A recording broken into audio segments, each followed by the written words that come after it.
Zakonisht në vetëllat shpeshherë testojsha. Thësha po du me provu nëse dikush din me mi bo qështu mirë, qësh une vetë i baj. Po çdo herë thësha jo, prap se prap jo. Të pëlqen prap? Prap më pëlqen. Ndoshta këtë pjesë të fytyrës tjerat i kisha lënë me eksperimentu. Vetëllën, në rast se nuk e bëj vetë, nuk më pëlqen. Nuk më me dalë me një vetë që për shembull ma bën dikush tjetër, edhe nuk më duket mirë, duket sikur krejt po kthehen edhe po mshin. Domethënë më kriju një farë kompleksi për momentin e kuptova. Okej.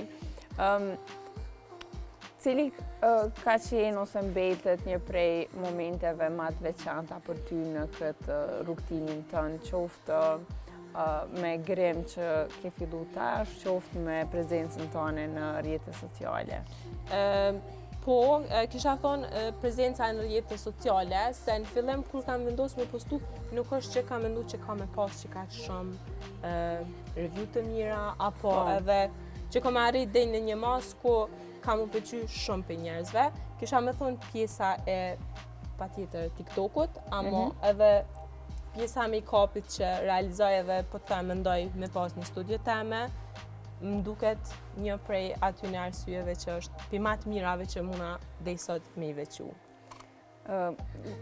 Ka qenë familja jote apo shoqëria mbështetje për ty në këtë rrugtim? Ka qenë mbështetja më e madhe?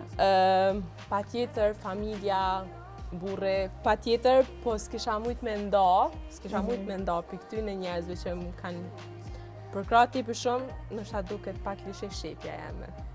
Okej, një rast shumë simpatik. Po, edhe shepja jeme bën pjesë në këtë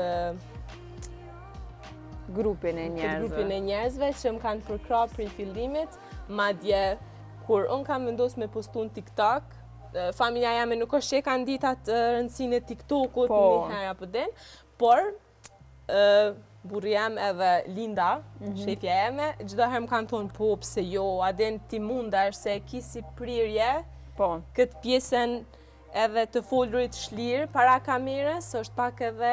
Shumë e vërtet, është shumë ma e vështirë se sa që duket. Po, me folë para kamerës, ka një herë lidhesh për një fjallë, edhe në veç me tu, okej, vazhdojmë se e të pruva, po, për këtyne përkrasve më të mirë, familja pa tjetër, edhe këto që kisha me vequ Linden, se më kanë përkras shumë.